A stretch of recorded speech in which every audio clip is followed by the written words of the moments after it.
Toplanmış hakimler,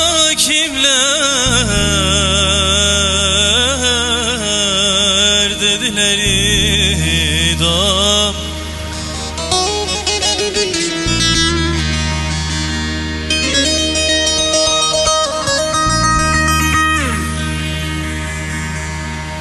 Üç ağaç dibinde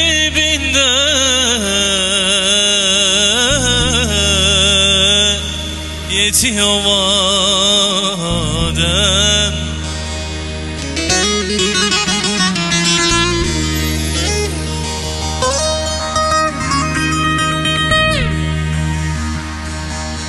Beni kurtarmaya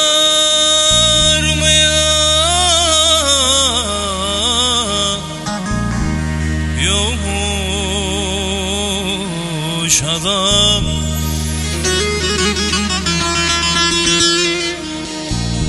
Asıyorlar da kara,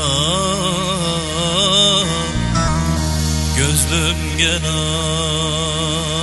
artık. Aman asıyorlar da kara,